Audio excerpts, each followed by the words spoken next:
Good evening to all. Judicial law classes में आपका स्वागत है।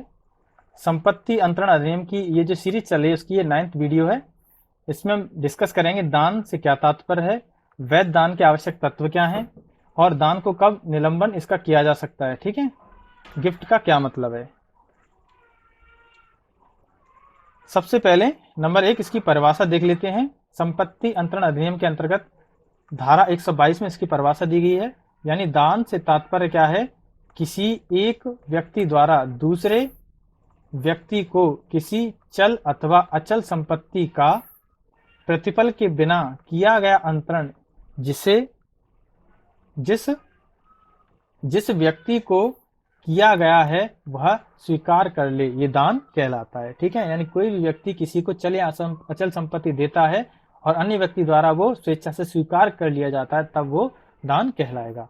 उदाहरण के लिए का द्वारा खा को स्नेह या प्रेम पूर्वक एक घड़ी गिफ्ट की दी जाती है कि आप स्वीकार कर लो, मेरे तरफ से है, मैं इसका आपसे कुछ मूल्य नहीं लूंगा, तो ये दान के अंतर्गत देखा जाएगा। इसके आवश्यक तत्व देख लेते हैं। दान के आवश्यक तत्व क्या हैं, तो सबसे पहला इसमें पक्षकार होने चाहिए।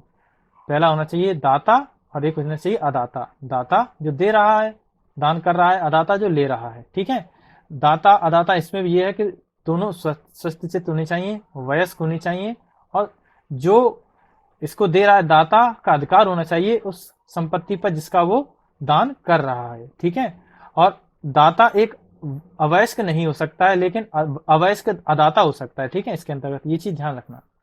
विषय वस्तु ऐसी हो जो एक तरह से अंतरण योग्य हो। ठीक है, और दान के समय विषय वस्तु अस्तित्व में होनी चाहिए, उसी समय अस्तित्व में उसका होना चाहिए। ठीक है, इसमें अंतरण होना चाहिए संपत्ति का, जो भी अचल या चल संपत्ति है उसका अंतरण होना चाहिए। अगला अपना आवश्यक तत्व है स्वीकृति। स्वीकृति के बिना दान नहीं किया जा सकता। अगर खा को दान करना चाहता है तो खा की यहाँ पर स्वीकृति होना अनिवार्य है, बिना स्वीकृति के दान नहीं हो सकता है। अगला आवश्यक तत्व है स्वेच्छा। दान जो है, अगर दाता अगर दान कर रहा है तो वो स्वेच्छा से दान जरूर माना जाएगा, किसी के दबाव या भय या इस तरह से दान नहीं देखा जा सकता। स्वेच्छा से अगर कोई दान करना चाहे उसको दान के अंतर्गत देखा जाएगा, उसी का ये आवश्यक तत्व है। अगला है प्रतिफल का अभाव रहना चाहिए। यानी अगर कोई व्यक्ति किसी को कोई चीज दे रहा है, दान कर रहा है, तो उसका आशय किसी भी प्रकार की कीमत का नहीं होना चाहिए। यानी अगला पॉइंट है अपना दान कैसे किया जा सकता है। ठीक है, तो दान किसी भी रजिस्ट्रीकृत विलेख द्वारा दान किया जा सकता है। रजिस्ट्रीकृत विलेख द्वारा भी दान कर सकता है कोई व्यक्ति, और रजिस्ट्रीकृत विलेख के साथ में दाता द्वारा हस्ताक्षरित हो, जो दान दे रहा है उसके द्वारा हस्ताक्षरित होना चाहिए। 2 साक्षियों द्वारा प्रमाणित किया जाना चाहिए। जब दान दिया जा रहा है तो 2 साक्षियों द्वारा प्रमाणित किया जाना चाहिए। अवयस्क की जो अवयस्क होने पर, अगर अदाता अवयस्क है, ठीक है, अगर दान ले रहा है तो उसका कोई भी सक्षम जो विधिपूर्ण उसका एक तरह से पेरेंट्स हो सकता है, या जो भी विधिपूर्ण उसका संरक्षक है वो होना चाहिए अवयस्क का। अब चौथा पॉइंट देख लेते हैं, दान का प्रतिसंहरण या रिवोकेशन कब वापस से लिया जा सकता है। धारा 126 में जो संपत्ति अंतरण अधिनियम उसकी धारा 126 में इसके प्रतिसंहरण के बारे में बताया गया है। ठीक है, रिवोकेशन के बारे में।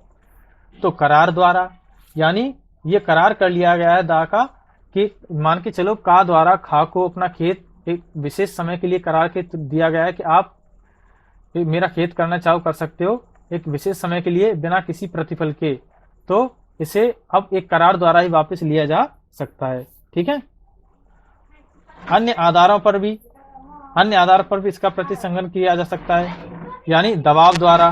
ठीक है, दबाव के द्वारा, अगर दबाव जैसी चीज कोई देखी जा सकती है तो ये रिवोकेबल माना जाएगा।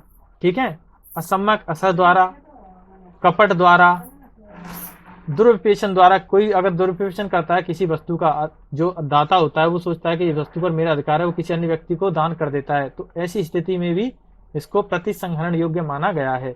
भूलवश कर दिया जाए, अनैतिक रूप से दान किया जाए। ठीक है, तो ये कुछ स्थितियां थी जिसपे दान प्रतिसंहरण किया जा सकता है। ठीक है, तो ये थी आज की वीडियो। चैनल को सब्सक्राइब करें, वीडियो को शेयर जरूर कर दिया करें। Thank you.